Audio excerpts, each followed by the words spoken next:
Kadang-kadang kita nih, bahkan dalam gereja sekalipun, bahkan dalam komunitas sekalipun, ada orang yang terlalu sombong rohani. Sampai dia pikir dia orang paling bersih di dunia. Wah, 1000. Itu baru 3. Pak Pendeta, kita tidak butuh berbuat baik. Berbuat baik itu ungkapan syukur. Bukan jalan menuju surga. Berbuat baik itu ungkapan syukur. Saya berkhotbah di banyak penjara di Indonesia, saudara. Saya biasa tanya, apa beda orang penjara dengan orang di luar penjara? Dorang pikir terlalu lama. Saya bilang dia punya beda hanya satu. Beda orang penjara dan orang di luar penjara adalah dorang sudah kena tangkap. Kita yang belum kena tangkap. Aku berkata kepadamu, kasihilah musuhmu, berbuatlah baik bagi yang membencimu, mintalah berkat bagi yang mengutuk, berdoa bagi yang mencacimu. Kalau pipi kirimu ditampar, berikan juga pipi kanan. Aku yang memilih kalian. Mari berdoa. Ya Tuhan Allah, kami akan membaca dan merenungkan firman-Mu. Kami mohon arahkanlah seluruh hati, pikiran, hidup kami hanya pada pemberitaan firman saat ini. Sebab siapa kami ini Tuhan? Kami orang-orang berdosa. Kami terbatas dalam segala sesuatu. Sungguh tidak mungkin bagi kami untuk mengerti firman-Mu kecuali kalau Tuhan menolong kami. Oleh kuat kuasa Roh Kudus-Mu kami mohon, hari ini kami dimampukan bukan saja untuk mengerti firman Tuhan, tapi lebih dari itu kami dimampukan menjadi pelaku-pelaku firman-Mu. Jauhkan penggoda pencobaan Tuhan. Biar dalam damai-Mu kami belajar firman Tuhan. Kami rindu pada firman-Mu. Berfirmanlah bagi kami Tuhan. Di dalam nama Yesus. Firman yang hidup itu kami berdoa. Amin. Mari silakan duduk semuanya. Bapak Ibu Saudara-saudara, shalom. Dalam sukacita kita malam hari ini kepada saya diberikan tema menurut Injil Lukas pasal 10 ayat 25 sampai ayat yang ke-37. Injil Lukas pasal 10 ayat 25 sampai ayat yang ke-37. Yang sudah dapat katakan amin. Dulu. Nah, itu bagus itu kalau. Oke. Kita baca bersaut-sautan. Saya baca ayat-ayat bilangan ganjil dan bilangan genap, jemaat baca. Menurut Injil Lukas 10 ayat 25 sampai ayat yang ke-37. Orang Samaria yang murah hati. Pada suatu kali berdirilah seorang ahli Taurat untuk mencobai Yesus. Katanya, Guru, apa yang harus kuperbuat untuk memperoleh hidup yang kekal?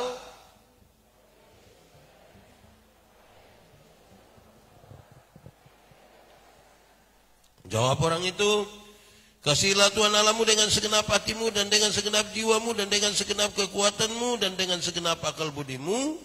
Dan kasihilah sesamamu manusia seperti dirimu sendiri.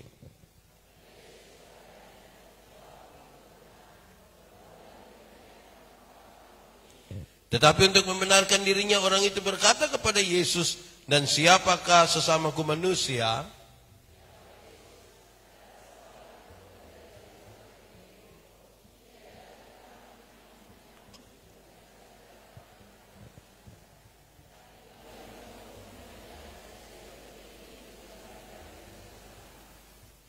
Kebetulan ada seorang imam turun melalui jalan itu.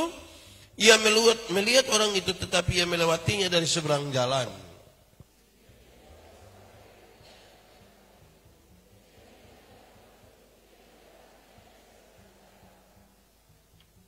Lalu datang seorang Samaria yang sedang dalam perjalanan ke tempat itu. Dan ketika ia melihat orang itu, tergeraklah hatinya oleh belas kasihan.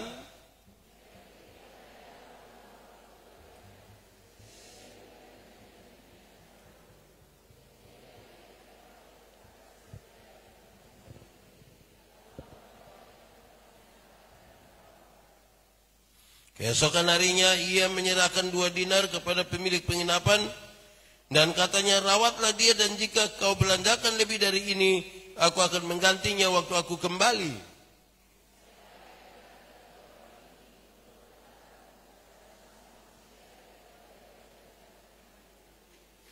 Jawab orang itu, orang yang telah menunjukkan belas kasihan kepadanya. Kata Yesus kepadanya, pergilah dan perbuatlah demikian. Demikian firman Tuhan. Berbahagia setiap orang yang mendengar firman, memelihara dan melakukan dalam hidup setiap hari. Shalom. Damai di hati. Ulang, shalom. Damai di hati. Ada imam, ada orang Lewi, ada orang Samaria. Saudara mau jadi orang mana? Mau jadi orang Samaria atau Manado? Mau jadi orang Samaria. Yakin bisa jadi orang Samaria? Amin. Beres. Mau jadi orang Samaria, tidak apa-apa, itu saudara punya mau toh. Tapi saya mau kasih saudara, kalau mau jadi orang Samaria, maka tiap hari dia harus duduk di jalan antara Yerusalem Yeriko. Dia tunggu orang kena rampok, dia tolong. Tunggu orang kena rampok, dia tolong. Tunggu orang kena rampok, dia tolong. Lama-lama tidak ada yang kena rampok, dia yang kena rampok nanti. Tapi tetap mau konsisten jadi orang Samaria, amin. Oke. Kisah tentang orang Samaria yang murah hati itu dimulai dari sebuah pertanyaan. Guru, apa yang harus kuperbuat untuk beroleh hidup yang kekal? Supaya sebentar kisah tentang orang Samaria kita lihat sebagai sebuah jawaban atas pertanyaan. Apa yang harus saya perbuat untuk beroleh hidup yang kekal? Adalah seorang ahli Taurat. Ahli Taurat tanya Yesus, Guru, apa yang harus saya perbuat untuk beroleh hidup yang kekal? Tuhan Yesus bilang begini, engkau kan ahli Taurat kok. Apa yang kau baca di sana? Apa yang kau dapat di sana? Dia bilang, kasihi Tuhan, kasihi sesama. Tuhan Yesus bilang begini, jawabanmu itu benar. Pergi dan perbuatlah. Itu Tuhan Yesus pun jawab itu, bilang, pergi kau buat itu 10 hukum sudah. Kasihi Allah, kasihi manusia. Saya mau tanya, bisa dilakukan dengan sempurna kah? 10 hukum dijabarkan jadi 613 pasal. Masih ada ribuan peraturan hidup setiap hari. Bisa dilakukan. Wah, ini orang juga repot ini. Terus dia bilang begini, Guru, dan siapakah sesamaku manusia? Untuk hindar sedikit dari itu pernyataan. Terus Tuhan Yesus bilang begini, adalah seorang yang turun dari Yerusalem ke ada yang sudah pernah pergi Yerusalem Yeriko? Yang itu hari? Oke. Jalan Yerusalem Yeriko tidak terlalu jauh, kira-kira 30 km. Tapi dia jalan berlekuk-lekuk, berbatu-batu lepas, berbatu-batu licin, 400 meter di bawah permukaan laut. Jadi kalau ada orang dirampok di sana, sulit untuk dia dapat pertolongan. Tapi tiba-tiba ada orang ini datang ke sini. Dia bukan saja dirampok, dipukul hampir mati. Datanglah seorang imam. Ini imam tolong kau tidak? Ini imam tolong kau tidak? Ini imam baik kau tidak ini? Ini imam baik kau tidak ini? Iya, makanya saudara tidak mau jadi imam itu toh. Masa kok ada orang susah di situ tidak tolong? Ini imam ini dia tidak sekolah perawat mungkin, jadi dia tidak tahu ini.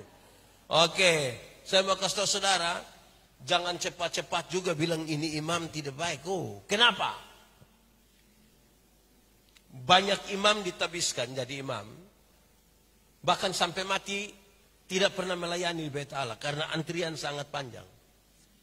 Katakanlah imam ini setelah ditabis dapat kesempatan melayani di Bait Allah, dalam perjalanan dia ketemu orang yang dirampok hampir mati.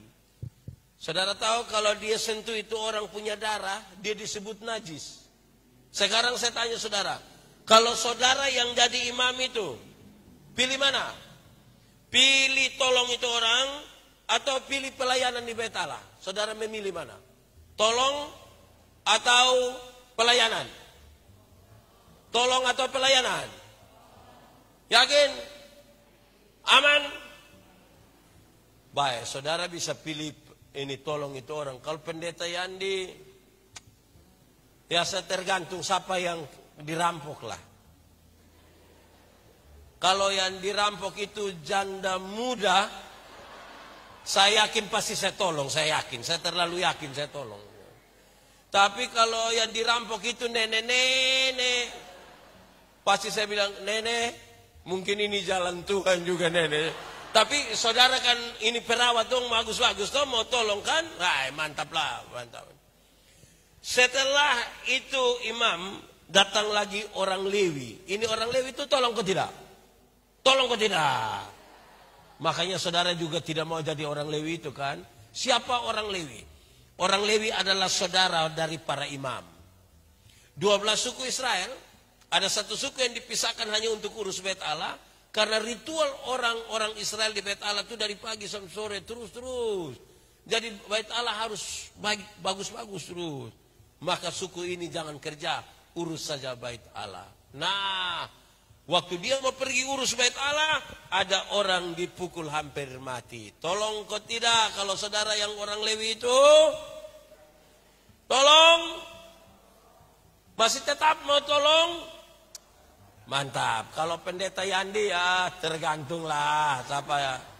Oke, sudah 2. Ketiga, datanglah orang Samaria itu. Ini orang Samaria tolong ke tidak?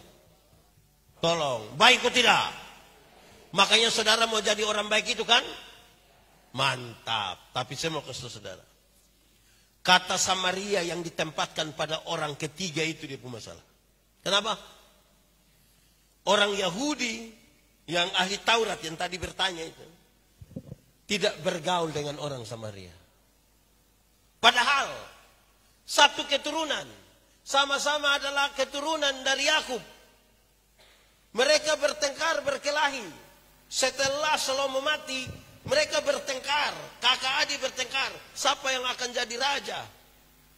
Itu yang membuat mereka bakalai 10 suku ke utara dan tinggal 2 suku saja di selatan. Kakak adik bertengkar.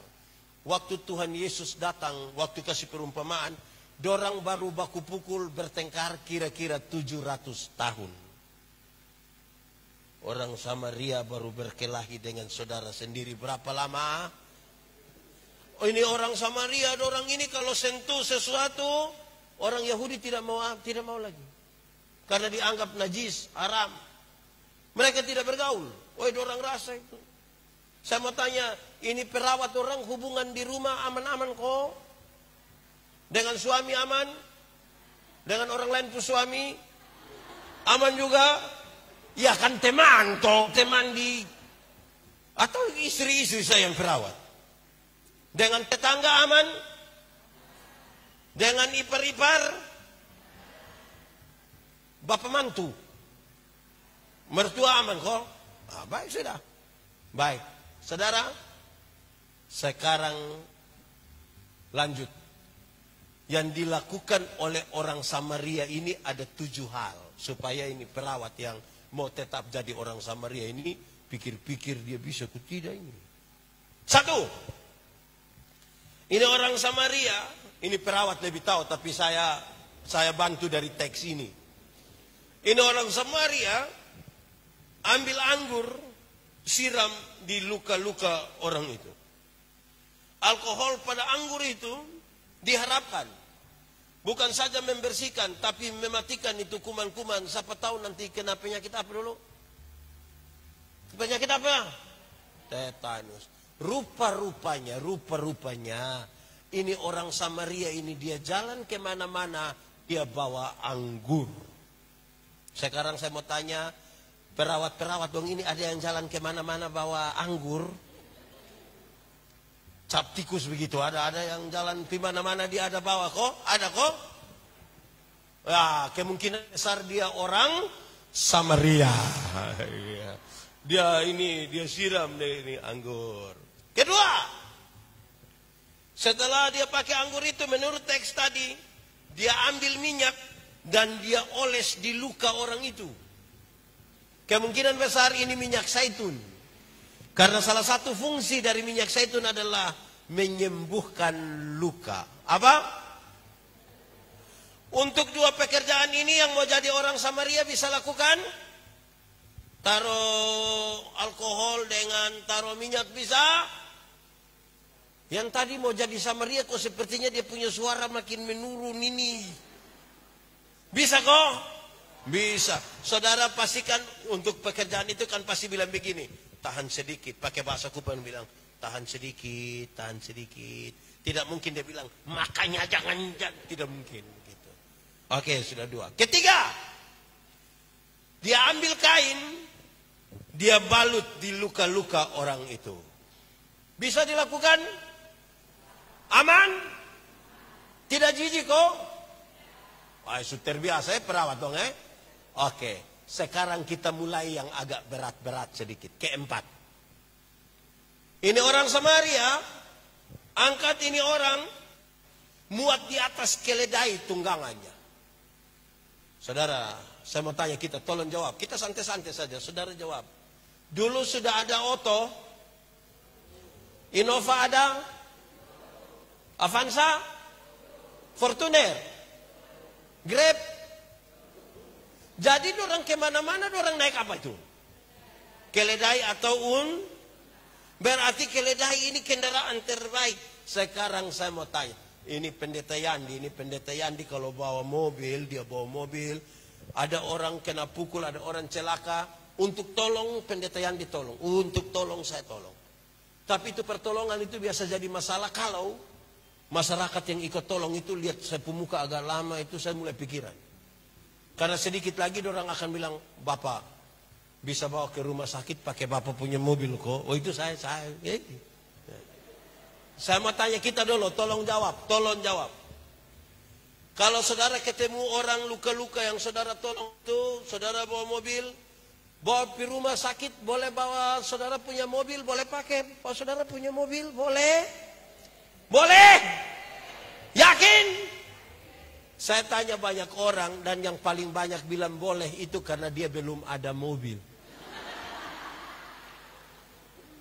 Kalau dia sudah ada itu Bapak, apalagi kalau sudah cuci bersih, kesetnya sudah bersih, istri saja naik lepas sendal. Apalagi orang yang dia tidak kenal, tapi tetap konsisten. Kau mau jadi orang Samaria, aman? Saya lihat saudara punya makin turun ini. Saudara makin bukan Samaria ini Malalayang ini. Oke, sudah berapa tadi? Oke, satu tadi apa? Satu apa? 1, 2, 3, keempat, muat di atas. Yang kelima, dengar. Yang kelima, dia bawa orang itu ke rumah penginapan. Betul? Menurut teks.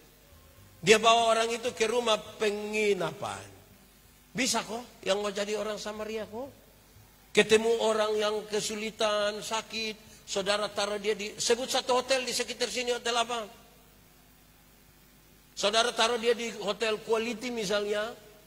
Terus saudara tidur di luar. Saudara kasih tinggal dia. Bisa, aman jadi Samaria, tetap boleh kok. Ya, saudara sudah tidak mau Samaria ini. Saudara makin mundur ini. Ini bahaya, ini sudah jadi orang Bitung saja ini. Oke, lanjut. Sudah berapa? 1, 2, 3, 4, 5, 6, dengar. Dia merawat orang itu. Jadi bukan saja muat di depo mobil, bawa ke rumah penginapan dan dia rawat orang itu. Pasti dia muat. Dia kasih hangat air, masak bubur. Pagi-pagi dia datang di pintu, dia ketuk. Om,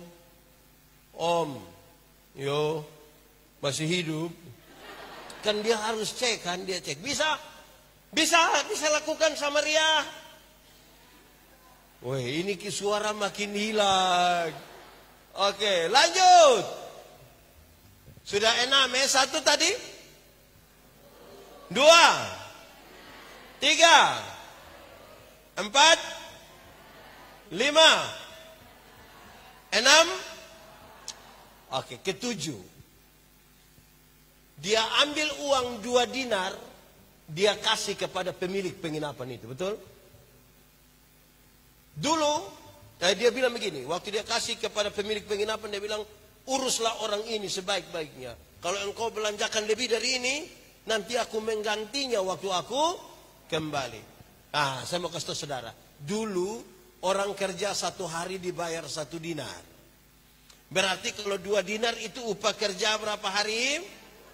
Sekarang saya mau tanya saudara yang mau jadi Samaria. Ini uang harian 2 hari bisa kasih orang susah. Yang pas dapat surat tugas kemana begitu bisa untuk 2 hari. Untuk orang susah bisa. Samaria boleh. Weh ini Samaria dong ini. Mulai pikiran ini untuk jadi. Ini bahaya ini. 2 dinar. Urus saja orang ini. Kalau engkau belanjakan lebih, aku akan menggantinya waktu aku. Baik, sekarang saya mau kasih tahu saudara. Dengar, jemaat. Di sini tidak ada bangku-bangku saja ini. Jemaat. Kerinduan saudara untuk jadi orang Samaria tidak akan pernah jadi kenyataan. Tidak akan. Mau usaha bagaimanapun. Tadi baru urus 1 saja saudara sudah pusing. Apalagi urus pasien begitu banyak. Karena itu saya mau kasih tahu saudara. Dengar. Orang Samaria itu adalah Tuhan Yesus. Orang Samaria itu siapa? Tuhan Yesus, bukan saudara, bukan saya. Orang Samaria itu siapa? Tuhan Yesus itu jalan dari Yerusalem ke Yeriko. Kalau kita bicara Yerusalem, Yeriko dalam konteks Palestina, orang tahu Yerusalem itu kota kudus. Kota apa? Makanya kita menyanyi, oh Yerusalem, kota mulia, apa? Hatiku rindu kesana. Sekali lagi Yerusalem. Oh Yerusalem, kota mulia, hatiku rindu apa kesana. Sama-sama semuanya, tak lama lagi.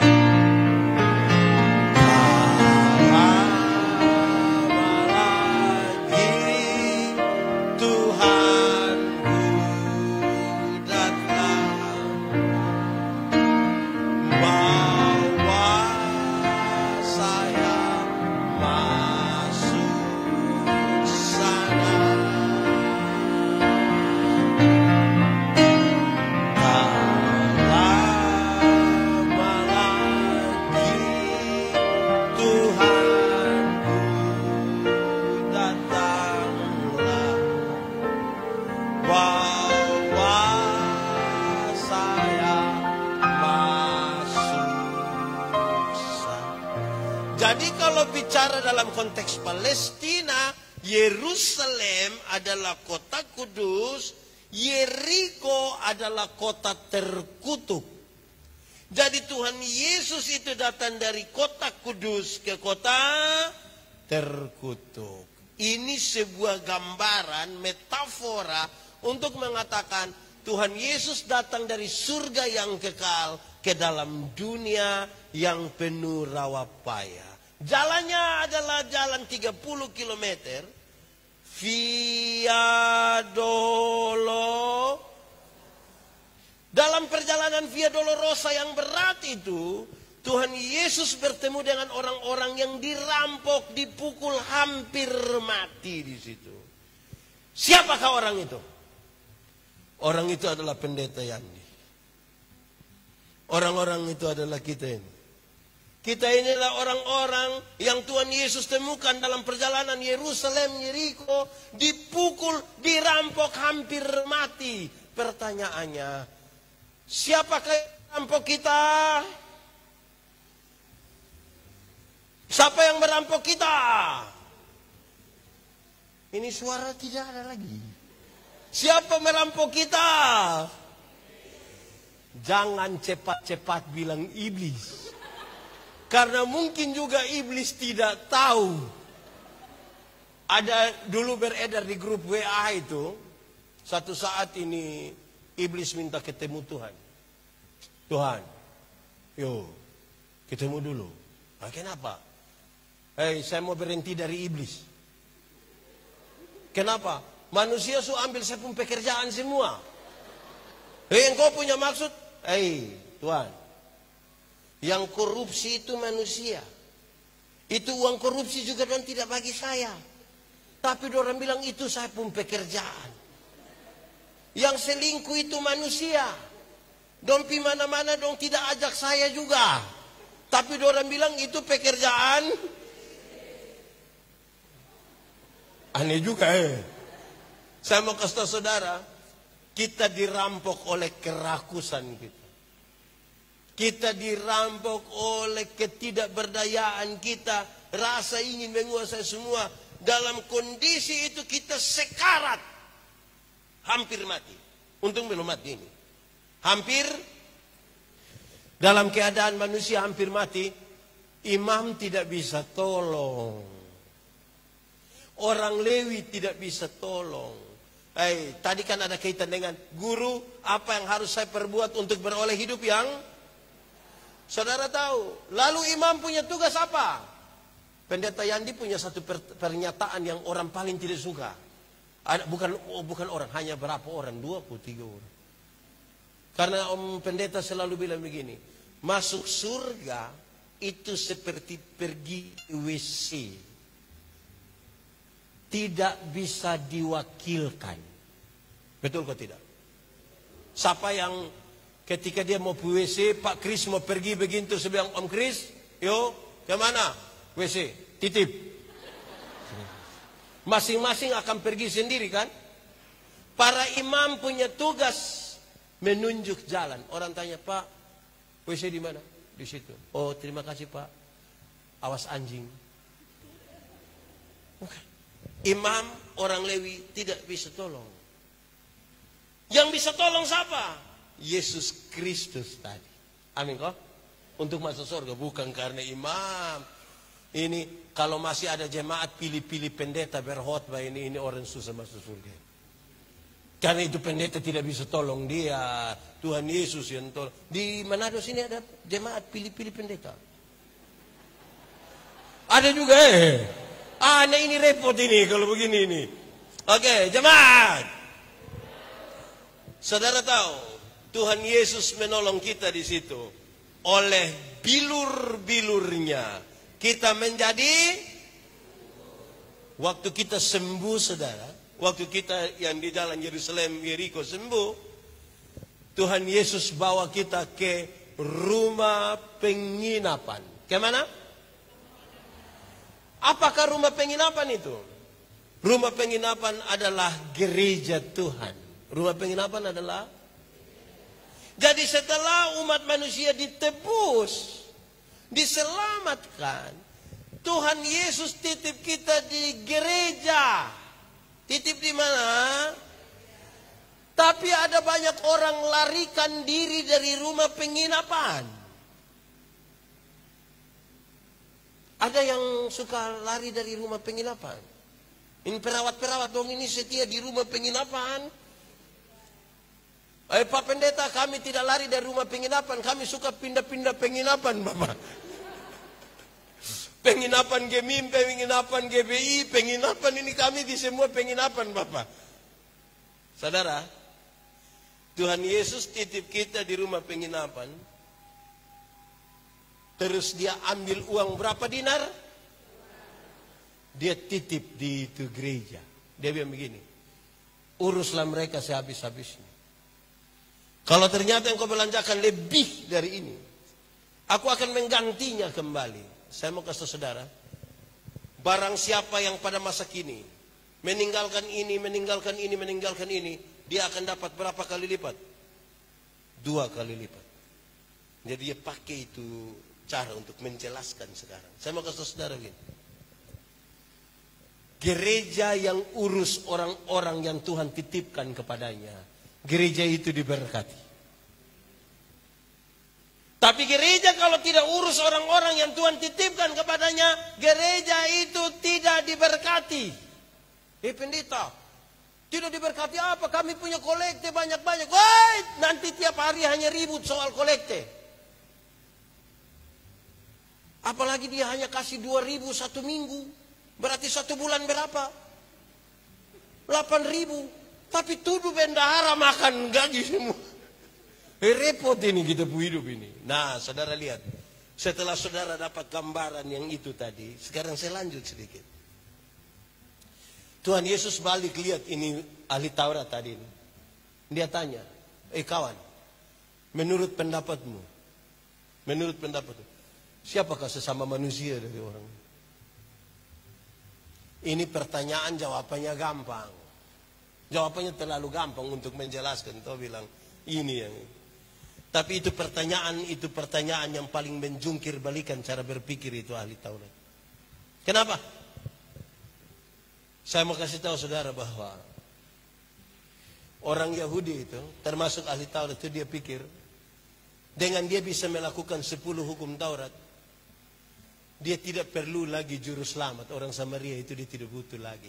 Dengan dia melakukan perbuatan baik, dia sudah bisa lurus-lurus masuk surga. Makanya itu pertanyaan berat. Kawan, menurut pendapatmu, siapakah sesama manusia dari orang? Apalagi kita baca kitab suci, kita dengar, oh, keselamatan datang dari Yahudi. Sekarang Tuhan Yesus mau kasih tahu. Saudara, melakukan hukum Taurat, tadi saya sudah kasih tahu. 10 hukum Taurat dijabarkan jadi 613 pasal. 613 pasal, masih ada ribuan peraturan hidup setiap hari. Melakukan 9 gagal, 1 gagal semua. Melakukan 2.400 gagal, 1 gagal semua. Siapakah yang dapat melakukan yang sempurna sekarang? Karena itu ada 2 pengajaran. Nanti sebentar baru kita tarik ke soal-soal perawat dong. Perawat dong, kita belum ngomong ini. Ini kita masih penjelasan ini teks dulu. Karena banyak orang memahami ini teks dengan bermasalah. Saudara, kita lanjut. Tuhan Yesus mau kasih tahu 2. Apakah dengan kekuatanmu engkau bisa masuk surga? Tidak bisa. Engkau butuh itu orang Samaria. Dosa ini saudara, kita bisa tahan untuk dosa yang kelihatan. Contoh, saudara tidak akan pernah dengar pendeta Yandi pencuri. Saudara tidak akan pernah dengar. Tapi saudara tidak tahu apa yang dalam isi hati saya ketika saya menginginkan sesuatu dari orang lain. Yang kelihatan kita bisa tahan, Bapak. Walaupun ada hati kepingin juga, tapi ya. Orang-orang yang ikut pekabaran Injil, dorang suka bertanya bilang begini, dosa itu apa? Dosa itu melanggar kehendak Allah, betul? Dorang tanya lagi, kalau dosa melanggar kehendak Allah, 1 hari kita langgar kehendak Allah berapa kali? Banyak atau sedikit? Bisa hitung atau tidak? Sendiri buat, sendiri tidak bisa hitung. Terus dorang bilang begini, coba anggap saja 1 hari kita bikin dosa 3. Dosa pikiran 1, perkataan 1, perbuatan. Dong tanya lagi, kalau 1 hari 3, 1 bulan berapa? 3 kali 30 hari. 3 kali 30? 90. 1 tahun berapa? 90 kali 12 bulan. 1080. Taruhlah 1000. 1 hari 3, 1 bulan 90, 1 tahun 1000. Sekarang tolong kali dengan umur masing-masing. Nah, pendeta Yandi umur 46 tahun. Kalau kali 1000 kali 46. Dengan 46.000 itu pendeta Yandi masuk surga. Ini tiap hari khotbah ini. Masuk surga dengan 46.000. Om pendeta minta maaf, ada umur berapa? 14 kali 1000? Bisa pergi surga. Umur 18 kali 1000. Ini jangan coba-coba tanya kita pun nenek. Itu baru 1 hari 3. Apalagi 1 hari tidak bisa hitung. Mau masuk surga. Ini yang Tuhan Yesus tanya. Kawan, Menurut pendapatmu siapa? Kadang-kadang kita nih, bahkan dalam gereja sekalipun, bahkan dalam komunitas sekalipun, ada orang yang terlalu sombong rohani. Sampai dia pikir dia orang paling bersih di dunia. Wah, 1000. Itu baru 3. Saudara tahu, ini berat ini. Ini, Pak Pendeta, kita tidak butuh berbuat baik. Berbuat baik itu ungkapan syukur. Bukan jalan menuju surga. Berbuat baik itu ungkapan syukur. Saya kasih contoh. Anggap saja saya dengan kakak ini kami dua tidak kenal. Terus saya dapat dia pun nomor telepon, saya telepon. Kakak, sebentar malam bisa ketemu saya depan rumah jabatan gubernur. Kira-kira beliau mau atau tidak? Mau atau tidak? Dia tidak mau, kita dua tidak kenal. Dia ada ayam 1 di rumah, kami dua tidak kenal. Kita pergi ke dia punya rumah, kira-kira dia kasih kita itu ayam atau tidak? Saya ganti pertanyaannya. Saya mau kasih dia oto baru 10 kilometer. Kira-kira dia mau atau tidak? Terus saya beli kasih dia oto baru 1 Toyota Alphard 1. Waktu saya kasih itu oto dengan cuma-cuma kepada dia, ada perubahan perilaku dari dia ke saya atau tidak? Saya telepon jam 12 malam, datang kok tidak? Saya pergi ke dia rumah, ada ayam, dia kasih kok tidak? Kenapa dia tiba-tiba baik begini ini? Karena dia telah menerima sesuatu yang mahal dan cuma-cuma kan dari saya. Ada perubahan perilaku. Jadi perbuatan baik adalah ungkapan syukur dari apa yang kita terima dari Tuhan. Jangan kita pikir kita orang baik. Saya berkhotbah di banyak penjara di Indonesia, saudara. Saya biasa tanya, apa beda orang penjara dengan orang di luar penjara? Dorang pikir terlalu lama. Saya bilang dia punya beda hanya satu. Beda orang penjara dan orang di luar penjara adalah dorang sudah kena tangkap. Kita yang belum kena tangkap. Jadi kita jangan pikir kita terlalu baik. Kita ini yang kadang-kadang di Manado sini ada yang suka menghakimi orang lain kah? Yang dia rasa dia turun-turun dari langit langsung turun ke Yerusalem. Ada yang begitu. Kita semua ini orang manusia celaka yang Tuhan temukan kita dalam perjalanan dari mana? Yerusalem ke. Kita hancur, hampir mati di situ. Untung baik, oleh bilur-bilurnya kita menjadi sembuh. Amin kok. Itu maksud pertama. Maksud kedua, waktu Tuhan Yesus tanya bilang, kawan, siapakah sesama manusia? Tuhan Yesus mau ukur seberapa dalam, seberapa jauh kehidupan dia dengan Tuhan. Apa maksudnya ya? Ahli Taurat itu kan sudah hebat. Artinya untuk hukum Taurat dia sudah tahu semua kan. Jangankan ahli Taurat. Anak-anak orang Yahudi umur 5 tahun. Itu sudah hafal 10 hukum. Umur 5 tahun. Ada umur berapa? Ada umur berapa? Nanti tambah 1 tahun dia sudah hafal 10 hukum. 10 hukum. Ada orang Yahudi umur 5 tahun 10 hukum. Bukan kayak kita pemuda. Besok mau nikah baru tanya. Hukum ke-6 apalagi. Umur 10 tahun. Hafal 613 bab penjabaran dari hukum Taurat. Umur 10 tahun. Waktu umur 12 tahun mau jadi umur 13 tahun. Itu mereka bukan saja menghafal. Melakukan apa yang mereka hafal. Bukan kayak kita punya. Anak umur 5 tahun bukan ajar jangan membunuh, jangan berzina, jangan mencuri.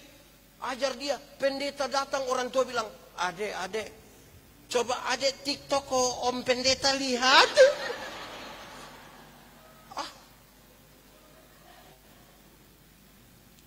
Sekarang Tuhan Yesus mau tanya, itu yang anak kecil, apalagi kalau dia ahli Taurat. Tuhan Yesus tanya begitu untuk ukur seberapa dalamnya perjalanan dia dengan Tuhan. Kan sudah hafal ini. Ada jalan dengan Tuhan ke tidak? Saudara tahu? Kalau saudara berjalan dengan Tuhan Yesus, kalau Anda dikenal dunia sebagai milik Tuhan, maka Tuhan yang harus kelihatan dalam hidupmu dan bukan Anda.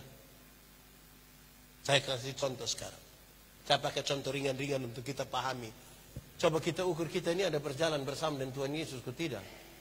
1. Pernah pi pantai kok tidak? Pantai mana? Pindah siapa? Dibuat apa ya di sana? Kita kalau pergi ke pantai, air di pinggir pantai itu hanya sampai di betis. Itu kita bisa siram-siram kawan. Tolong foto dulu, foto. Itu pinggir pantai. Coba masuk barang 500 meter ke dalam. Perahu sudah mau tenggelam, baru bilang, woi perahu sudah mau tenggelam, foto dulu, foto. Bisa. Yang gaya-gaya itu dia baru bermain-main di mana? Pinggir pantai. Jalan belum jauh. Saya mau tanya kita dulu. Pernah jalan kaki? Kemana? Pimantos, jalan kaki. Jalan kaki itu bisa, tapi jaraknya dekat. Karena jarak dekat, kekuatan full ada pada kita. Orang kita tidak butuh, bahkan Tuhan pun kita tidak butuh. Ibu-ibu bisa pakai high heels tinggi begini tidak apa. Karena kekuatan ada pada kita, jaraknya dekat. Mari kita lihat lebih jauh. Pernah naik Grab atau ojek? Pernah? Ini sudah lebih jauh kan? Coba kita naik ojek. Itu orang lari dari sini ke mana kira-kira? Ke mana? Sebut satu tempat, mana begitu? Dia lari menuju rumah sakit. Saya yakin kalau dia sudah cepat lari, yang di belakang akan korek dia bilang, Adi pelan sedikit. Kenapa? Saya pun dada tidak bisa, saya pun dada tidak bisa. Terus itu anak ojek bilang, tidak bisa ibu. Ibu hanya bayar 5.000. Kok 5.000 kenapa? Kalau 5.000 tidak pakai rem. 10.000 dulu baru pakai rem. Tapi poinnya dapat. Mulai jauh berjalan, rasa takut mulai ada. Lebih jauh. Pernah naik bis? Pernah pergi pulang kawan-kawan pakai bis? Duduk di samping sopir pernah? Pernah kok tidak waktu lari turun, pas bok-bok itu dia belum rem, kita mau angkat kaki injak begini pernah? Makin jauh berjalan, kita bukan siapa-siapa. Kita bukan siapa-siapa. Yang gaya-gaya, sombong-sombong itu baru bermain di pinggir jalan. Belum jalan jauh. Belum. Lebih jauh lagi. Naik kapal laut. Pernah? Pergi ke mana? Pisangir. Pita laut pernah? Jemaat.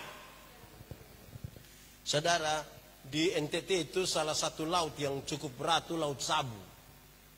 Itu biar kita hebat berenang. Kalau tenggelam di Laut Sabu, jago hilang. Musim timur itu paling berat. Saya melayani kira-kira 5 tahun di sana. Saudara, kalau musim timur masih ada kapal. Setiap kami pulang itu, kapal. Itu kalau dorang lihat ada pendeta di atas, dorang datang dengan pendeta.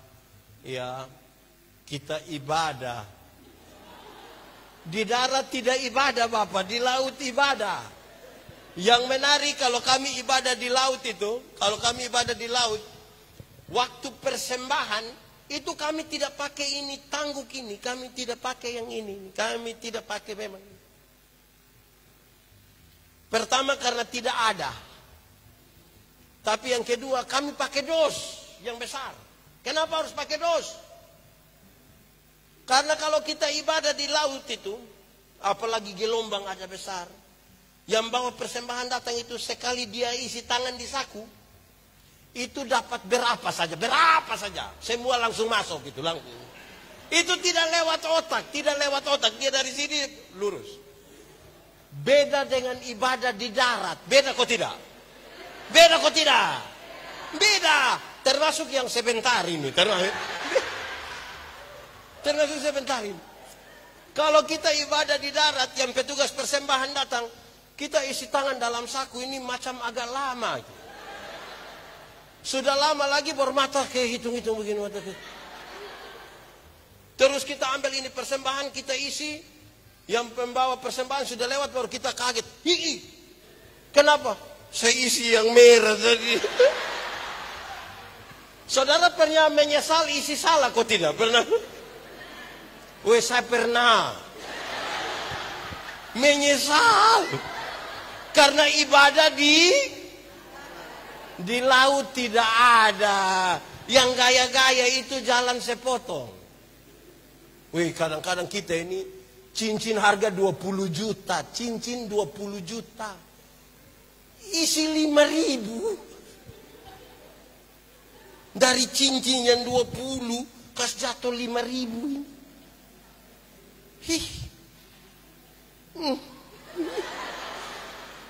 Mengerikan. Ada orang tua satu, dia kan isi persembahan begini. Saya tanya, Bapak, kenapa sampai lipat itu tangan macam begitu? Dia bilang, pendeta, kalau tangan kanan memberi, tangan kiri tidak perlu tahu. Saya bilang, iya, tapi saya tahu. Pendeta tahu apa? 1.000, makanya kita begini. 100.000 tidak mungkin begitu. Begini. Sudah begini pakai batok-batok lagi.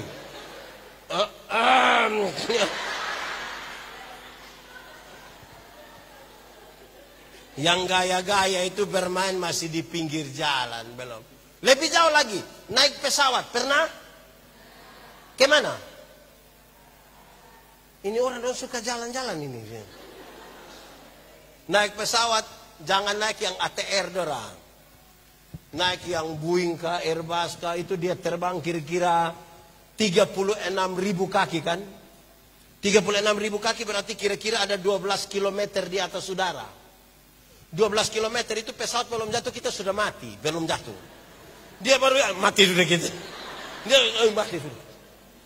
Di 12 km itu kan zona nyaman toh, zona aman. Orang sudah bisa lepas dia pun sabuk pengaman. Biar tidak rasa kencing juga sengaja jalan-jalan supaya orang lihat ya. Terus tiba-tiba lampu seatbeltnya menyala dan ada suara bilang begini. Berhubung karena kita terbang dalam situasi cuaca yang buruk, karena itu kami minta kepada para penumpang segera kembali ke tempat duduk dan seterusnya. Saya mau tanya, waktu ada pengumuman begitu ada yang berani protes? Ada? Silakan kembali ke tempat duduk. Terus dia bilang, mau kembali untuk apa? Mau kembali? Ada. Jago hilang Bapak. Yang gaya-gaya itu baru jalan belum jauh. Itu main-main di mana? Pinggir pantai belum jauh. Bapak kalau silakan kembali ke tempat duduk. Itu kita balik dengan sempur. Rencana kencing juga tunda Bapak. Kita duduk begini, ada anak kecil 1 ribut, kita kasih tahu dia, Adi, doa. Di ketinggian 12 km, kecepatan pesawat itu kira-kira 900 km per jam. Berapa? 900 km per jam itu cepat atau lambat itu? Itu Rossi juga kalah. Kalau Rossi saja kalah, apalagi anak ojek yang tadi itu lebih kan?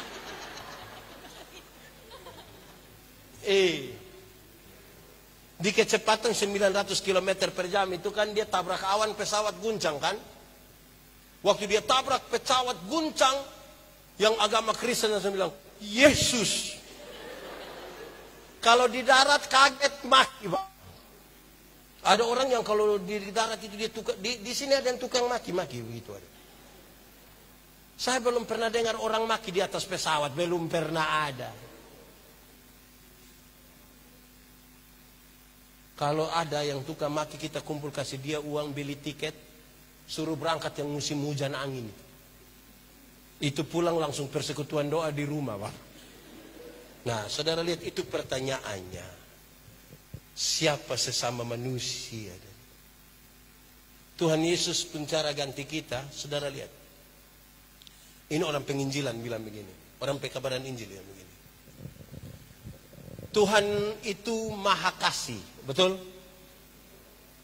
Tapi Tuhan juga maha adil. Betul? Bagaimana Tuhan yang maha kasih itu sekaligus bisa maha adil? Kalau dia maha kasih, dia sayang ini anak, dia tidak mau pukul. Tapi kalau dia maha adil, satu kesalahan pun harus dia hukum. Karena upah dosa ialah, bagaimana Tuhan yang mengasihi adalah Tuhan yang menghukum. Orang pekabaran Injil pakai ini kisah. Saudara tahu, saya hanya mau cerita ulang. Demikian begini, di abad ke-19 ada seorang jenderal tentara namanya Jenderal Samila. Jenderal siapa? Jenderal Samila ini anti pemerintah dan dia bergerilya dari hutan-hutan lawan pemerintah. Satu saat ada informasi ke dia, lapor komandan, kita pembahan makanan dicuri orang. Dia sangat marah. Kita sudah susah di hutan lagi, kamu curi lagi. Hei, cari yang pencuri itu, tangkap dan cambuk dia di muka umum, biar yang lain tidak berani lagi. Jangan coba-coba kamu pulang kalau tidak dapat yang curi itu. Mereka bergerak cepat, tangkap yang pencuri. Doran datang, Bapak lapor, yang pencuri sudah kami tangkap. Oke? Panggil semua orang, bikin siap tempat di situ, cambuk-cambuk, algojo-algojo siap. Setelah semua sudah siap, Jenderal Samila pergi. Betapa terkejutnya dia, kenapa? Ternyata yang pencuri itu adalah dia punya mama kandung sendiri. Kalau dia pukul dia punya mama kandung, dia suruh cambuk dia punya mama kandung, ini anak baik atau tidak? Baik atau tidak? Masa mama kandung sendiri dia hukum? Tapi kalau dia tidak hukum dia punya mama kandung, apakah dia seorang pemimpin yang baik? Pemimpin yang baik atau tidak? Tidak baik. Masa orang lain kalau curi dihukum, mama kandung sendiri tidak hukum? Lalu apa yang dilakukan oleh Jenderal Samila? Jenderal Samila buka dia punya jubah tentara yang penuh dengan lambang-lambang kebesaran. Buka dia dengan telanjang dada, telanjang dia pun badan. Dia datang peluk dia punya mama kuat-kuat. Waktu dia peluk dia punya mama, dia bisikan satu kalimat penting di dia punya mama pun telinga. Dia bilang, Mama, aku mengasihi engkau. Dia pun mama peluk dia kuat-kuat menangis. Dan dari mulut Jenderal Samila dia bilang pada algojo-algojo, cambuk. Para algojo mulai maju dan cambuk dia punya mama. Tapi karena dia yang tinggi besar itu peluk dia punya mama kuat-kuat, tidak ada satu cambukan pun yang kena dia punya mama punya badan. Semuanya terkena di Jenderal Samila punya badan. Saya mau tanya, ada kasih atau tidak? Ada keadilan atau tidak? Saudara lihat, kasih dan keadilan hanya bisa berjumpa melalui sebuah pengorbanan. Itu yang membuat kita selamat. Tidak boleh ada orang rohani di Manado, tidak boleh. Karena kasih dan keadilan berjumpa dalam sebuah pengorbanan. Nah, kata kunci pengorbanan itu yang mesti dipakai oleh para perawat ini. Ini perawat dong, ini dulu waktu masih honor, gaji 300.000, 500.000 per bulan. Berdoa keliling semua gereja di Manado supaya kalau Tuhan berkenan terima jadi ASN. Sudah diterima jadi ASN, langsung bikin pengucapan syukur, gaji pertama semua kasih Tuhan. Kedua, ketiga sampai hari ini yang sudah tidak lagi. Dulu waktu awal-awal bekerja dengan sangat luar biasa. Makin hari ini makin pemalas. Dia juga perintah anak baru, anak baru. Itu macam-macam suntik di mata. Tapi tidak ada di sini perawat suntik di mata itu. Mata kaki mungkin aja. Bapak Ibu saudara-saudara, saya mau kasih tahu. Perawat, dokter, pendeta saja yang kita ini diakui di dunia. Artinya dengar. Ijazah dari yang kita sebut ini, dia tembus satu dunia ini. Kita, saudara diakui di dunia ini. Kalau saudara tidak melayani dalam pengorbanan, dengan hati yang penuh. Oh, tidak bisa. Tidak bisa. Kita kadang-kadang orientasi kita nih hanya mau jadi apalah. Wih, kalau perawat satu sudah jadi kepala puskesmas, kita sudah tidak bisa lagi.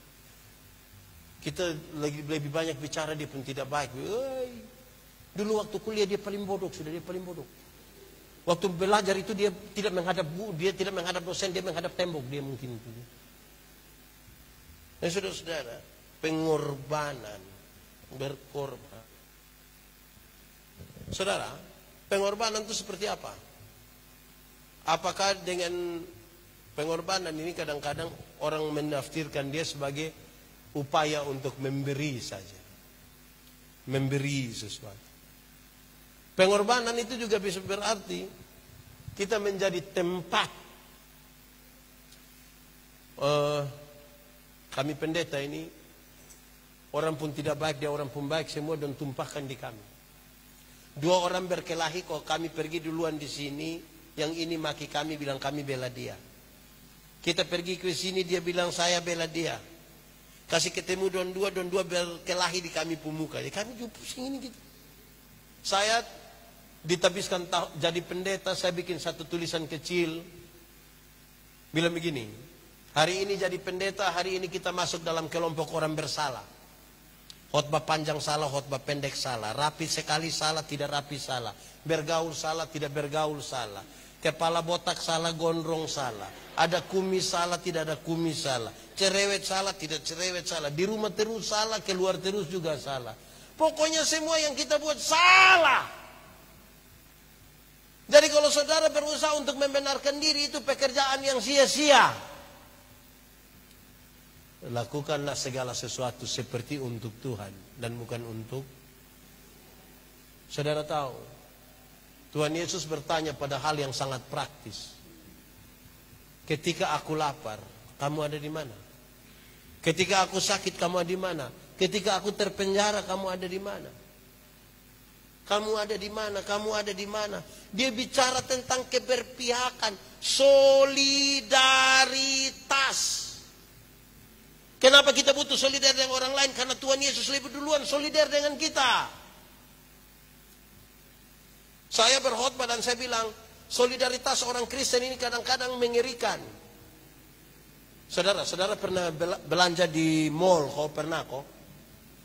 Mall di sini nama apa? Mall apa? Di situ. Pernah tawar di itu mall? Kau pernah tawar? Kau tidak? Kita berani tawar, itu pasti orang marah kita itu. Temanju bisa marah kita. Pemilik mall orang kaya atau orang miskin? Saudara lihat, beli di orang kaya tidak tawar. 99.900, dia ambil 100.000, dia kasih, dia orang kasih kembali permen satu, dia tidak, kau dapat saja, jangan ukur saya, kau dapat saja. Tapi kalau pagi-pagi dia beli sayur di nenek-nenek yang nenek-nenek susah, mungkin pulang jual sayur itu nenek sudah mati. Itu tawar kok tidak? Tawar kok tidak? Oh tawar beli di orang kaya tidak tawar, di orang miskin dia pun penawaran itu mengerikan. Nenek-nenek sayur berapa? Ini nenek sudah senang, nenek bilang 3.000. Dia sengaja kaget. Masa 3.000? Bisa 9.000 kah? Kadang-kadang dia tambah satu kalimat lagi.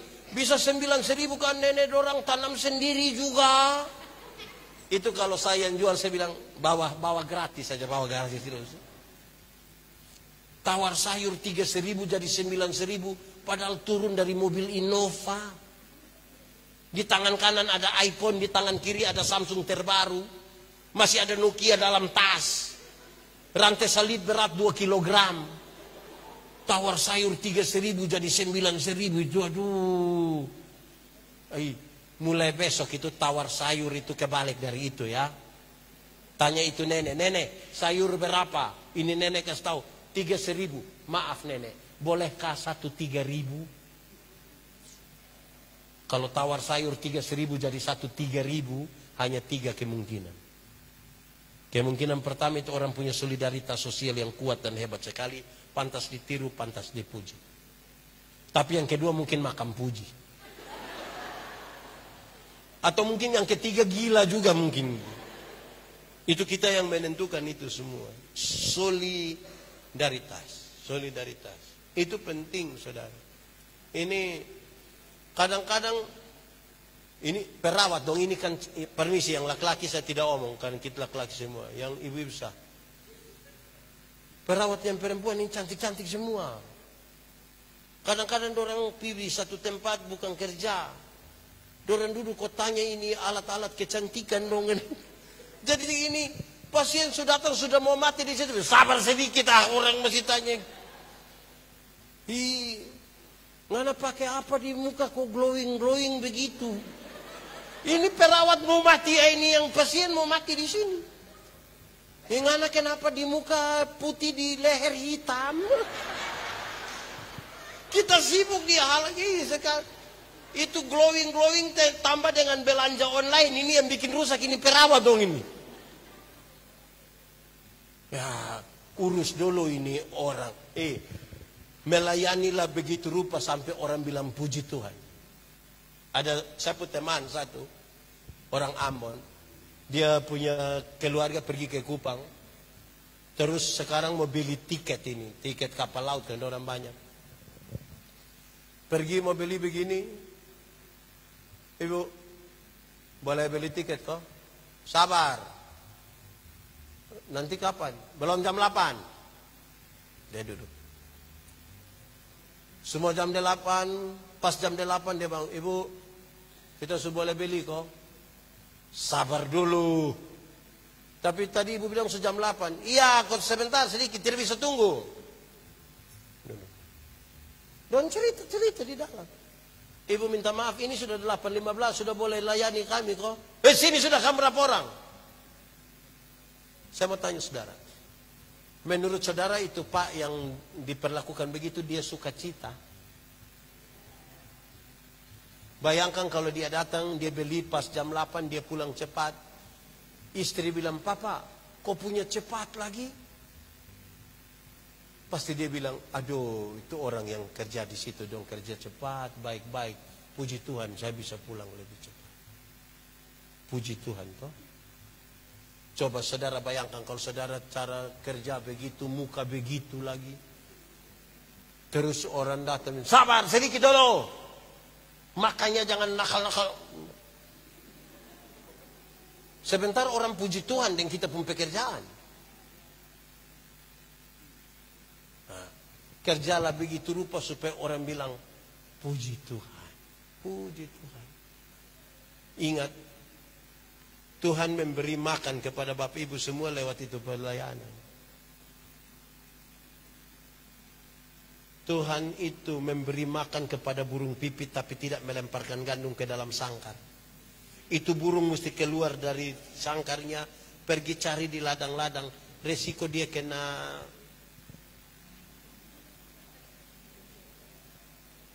di Kupang bilang fiti. Karena itu kerja dengan baik. Kerja baik-baik.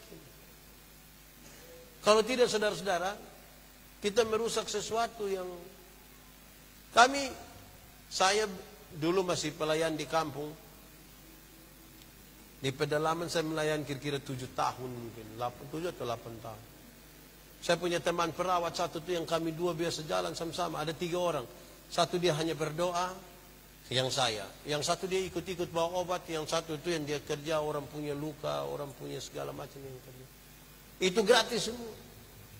Saya lihat dia ini, kau tidak apa-apa kok, tidak apa-apa. Dia bilang tidak apa-apa, kita hanya bisa melayani begini. Kok banyak orang sembuh, bukan saja luka yang sakit sembuh. Saya tanya dia, kau pakai obat apa? Saya lihat engkau tidak ganti obat ini. Satu obat untuk seluruh penyakit ini. Tapi Pak Pendeta, obat ini pada dasarnya itu standar saja. Tapi mungkin kita punya hati. Saya yang sakit itu, kalau yang sakit begitu saya bilang, ini sudah pelayanan, doa sudah, medis sudah. Kalau masih sakit, dosa. Kau yang berdoa sudah, yang medis sudah, nah ini masih sakitin, kenapa ini? Nah, apa maksudnya saudara? Saudara dorang ini diberi tanggung jawab yang tidak sedikit. Kami punya anak-anak dong ini di rumah sakit. Baru lihat perawat dan dokter punya muka langsung sembuh. Baru lihat, oi sembuh.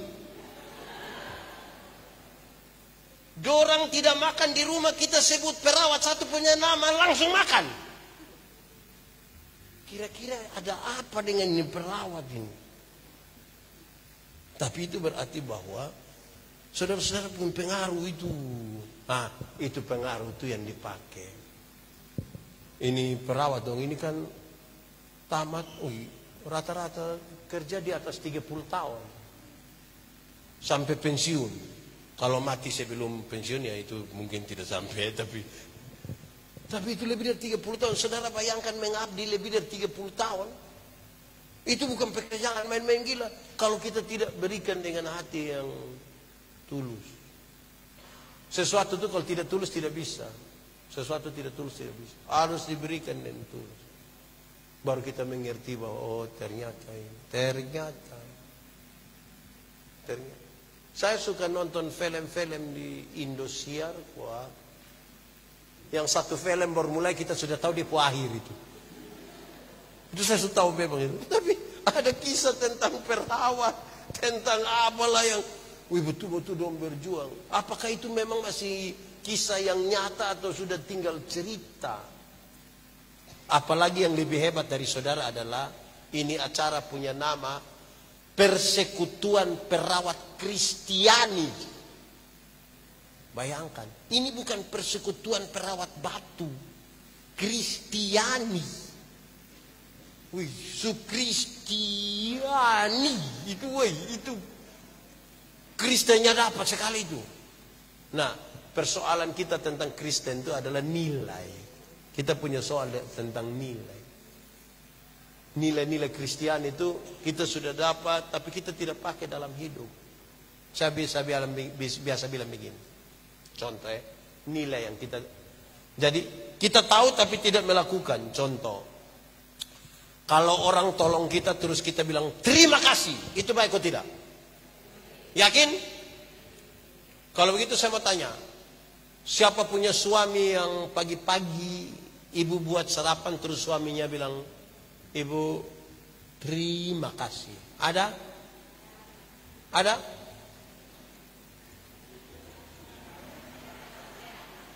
Ini suami ibu buat sarapan dia tidak terima kasih. Istirahat kantor, makan sedikit di warung sudah bayar lagi terima kasih lagi.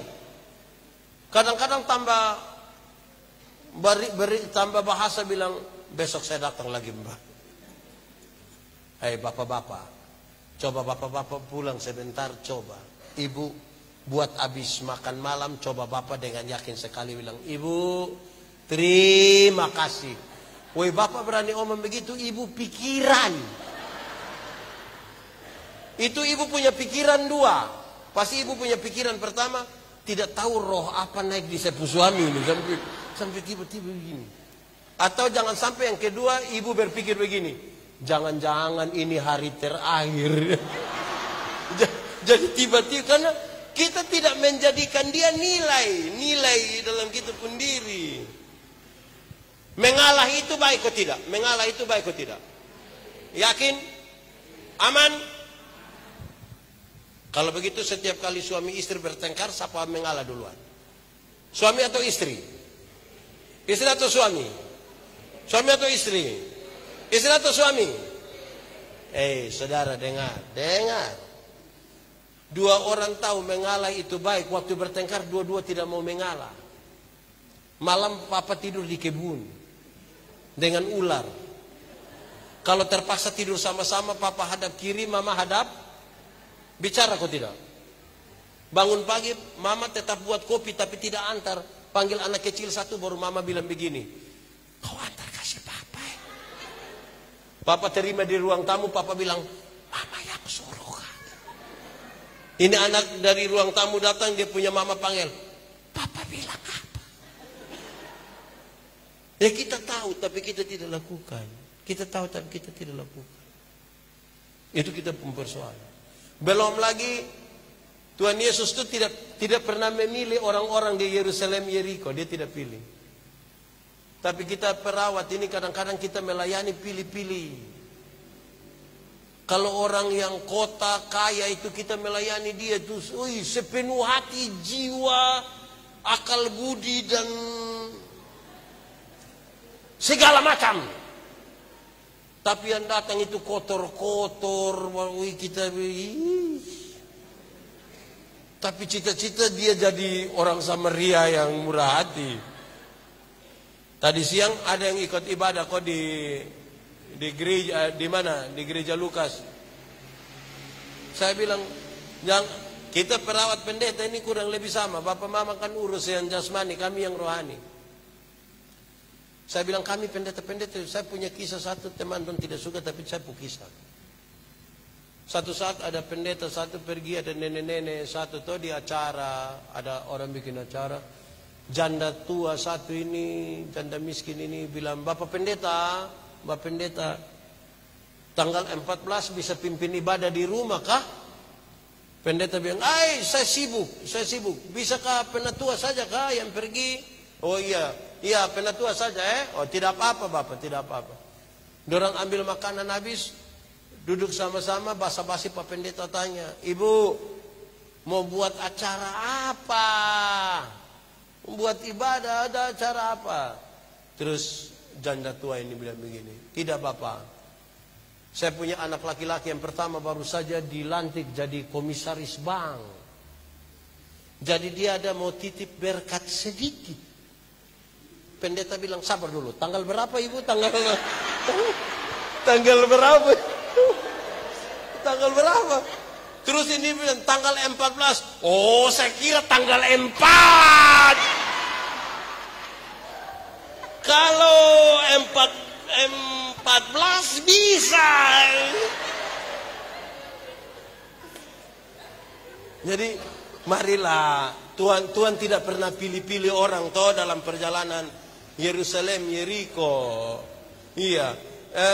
Pendeta Yandi awal-awal berkhotbah begini tahun-tahun 2007 gitu, suka stres. Kalau datang orang yang hadir 100, 200, aduh.